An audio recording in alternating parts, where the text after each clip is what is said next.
Washing machine ಹಾಕಲು ಹೋಗಿ current shock ಹೊಡೆದು ಗೃಹಿಣಿ ಸಾವನ್ನಪ್ಪಿದ್ದಾಳೆ. ಆದರೆ ಇದನ್ನ ಕೊಲೆ ಅಂತ ಕುಟುಂಬಸ್ಥರು ಆರೋಪಿಸಿದ್ದಾರೆ. ಗಂಡನ ವಿರುದ್ಧ ಮೃತ ಪೋಷಕರಿಂದ ಕೊಲೆ ಆರೋಪ ಕೇಳಿ ಬಂದಿದೆ. 33 ವರ್ಷದ ಸುಜಾತ ಕರೆಂಟ್ ಶಾಕ್ ಹೊಡೆದು ಸಾವನ್ನಪ್ಪಿದ್ದಾಳೆ. ಬೆಂಗಳೂರು ಉತ್ತರ ತಾಲೂಕಿನ ಗೌಡಹಳ್ಳಿಯಲ್ಲಿ ನಡೆದಿರುವಂತಹ ದುರ್ಘಟನೆ ಇದು. 10 ವರ್ಷದ ಹಿಂದೆ ಚೇತನ್ ಎಂಬಾತನನ್ನ ಸುಜಾತ ವರಿಸಿದ್ಲು. ವೃತ್ತಿಯಲ್ಲಿ ರಿಯಲ್ ಎಸ್ಟೇಟ್ ಮಾಡಿಕೊಂಡಿದ್ದ ಚೇತನ್ ಪಾಂಡುರಂಗಯ್ಯ ಹಾಗೂ ಭಾಗ್ಯಮ್ಮ ದಂಪತಿಯ 4ನೇ ಮಗಳು ಸುಜಾತಳನ್ನ ಮದುವೆಯಾಗಿದ್ದ.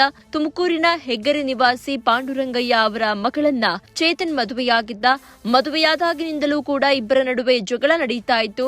ಗಲಾಟೆ ಜೋರಾಗಿ ಕಳೆದ 1 ತಿಂಗಳ ಹಿಂದೆ ತವರು ಮನೆಗೆ ಸುಜಾತ ಬಂದಿದ್ಲು. ಗಂಡನ ಸಹವಾಸವೇ ಬೇಡ ಅಂತ ತವರು ಮನೆಯನ್ನ ಸುಜಾತ ಸೇರಿದ್ಲು. 1 ವಾರದ ಹಿಂದೆ ಚೇತನ್ ಹಾಗೂ ತಾಯಿ ಸುಜಾತ ಮನವೊಲಿಸಿ ಕರೆ ತಂದಿದ್ರು.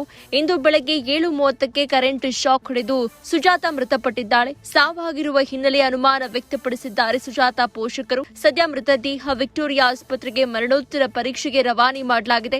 ಮಾದನಾಯಕನಹಳ್ಳಿ ಪೊಲೀಸ್ ಠಾಣೆಯಲ್ಲಿ ಈ ಸಂಬಂಧ ಪ್ರಕರಣ ದಾಖಲಾಗಿದೆ. ಜೀನಿ ಸ್ಲಿಮ್ ತಗೊಳಕ್ಕೆ ಸ್ಟಾರ್ಟ್ ಮಾಡಿದ್ನೋ ಅವಾಗ ಮಂತ್ಲಿ ಪೀರಿಯಡ್ಸ್ ಆಗ್ತಾ ಇದ್ದೀನಿ. ಪಿಸಿಒಡಿ ಪ್ರಾಬ್ಲಮ್ ನಾರ್ಮಲ್ ಆಗಿದೆ, ಥೈರಾಯ್ಡ್ ನಾರ್ಮಲ್ ಆಗಿದೆ. ಪೀರಿಯಡ್ಸ್ ಎಲ್ಲ 6 ಮಂತ್ ಆದ್ರೂ ಆಗ್ತಾ ಇದ್ದಿಲ್ಲ, ಇವಾಗ ರೆಗ್ಯುಲರ್ ಪೀರಿಯಡ್ಸ್ ಆಗ್ತಾ ಇದೆ. ಜೀನಿ ಸ್ಲಿಮ್ ನ ಯೂಸ್ ಮಾಡಿ 8 ತಿಂಗಳಲ್ಲಿ 55 kg ಸಣ್ಣ ಆಗಿದ್ದಾರೆ. ಜೀನಿ ಸ್ಲಿಮ್ ತಗೊಳ್ಳಿ, ಬೇಗ ಸಣ್ಣ ಆಗ್ತೀರಾ, ಫ್ಯಾಟ್ ಲಾಸ್ ಆಗ್ತದೆ. ಜೀನಿ ಸ್ಲಿಮ್ ನ ಯೂಸ್ ಮಾಡಿ 100% ಯಾವುದೇ ಸೈಡ್ ಎಫೆಕ್ಟ್ ಇಲ್ದಂಗೆ ಸಣ್ಣ ಆಗ್ತೀರಾ.